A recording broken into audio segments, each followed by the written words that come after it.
I think when a young hockey player, any hockey player for that matter, sustains a potential concussion, coaches and parents and teammates should look for a few immediate warning signs. The first being dizziness or balance issues, having a hard time standing up, finding their feet. The most common thing that young athletes will do, especially those who are concussed, will hold their head right away. So they'll complain of a headache.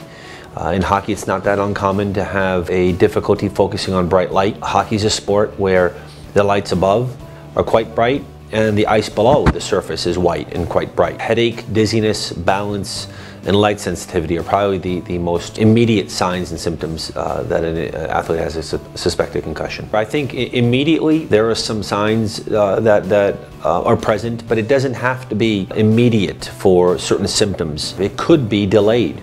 There are some symptoms that are known to be delayed, such as headache or fatigue, but as a few hours progress, as they get home, then they might start to see an increase in fatigue, lethargy, headache. Initially, a headache may not be noticed or reported by an athlete, but it may come on later on. Balance as well. As an athlete as all the gear comes off, from shoulder pads to knee pads to shin guards to elbow pads to skates, and as they get back into their own shoes and they start to walk, they may notice that they may have some balance problems. We don't usually see signs and symptoms start to hit an athlete 10, 12, 13, 14 days later if they weren't there initially. When that happens, we have to ask, did something else happen? Or is there some other factor at play?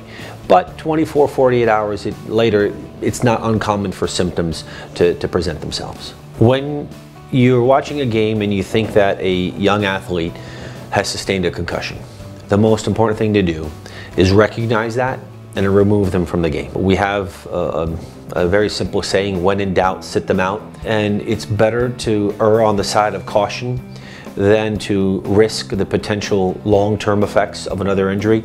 And most of the time, they may say that they're fine. We used to look at memory and attention as being factors for having sustained a concussion. Now we're looking at the eyes and the visual ocular system, or balance and headache, etc. So even though an athlete may say they're fine, if you see that athlete has crashed into the boards or taken an elbow to the head, even if it's a big game, the most important thing to do is recognize that it's occurred and then remove them from the game. When an athlete comes and is evaluated by a medical professional to see if a concussion occurred, there's no one test that will determine, did you have a concussion? A test really is not going to prove a concussion. It's more complex than that. It's looking at the clinical features. So what are the clinical features?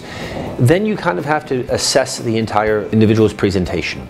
Are there changes in cognition? Are there changes in balance? Are there changes in emotions? Are there changes in headache? Are there changes in vision? So you look for a system of changes that take place to determine whether or not a concussion has actually occurred. And the other factor is you want to make sure that it's isolated or pertaining to that incident. In other words, the athlete didn't say, well, I've always been poor in this, or I've always struggled in this, or I've always had balance issues. You want to rule in and you want to rule out. And so you want to also take in a detailed pre-injury history before you come to the diagnosis that this is related to the actual event that happened on the ice.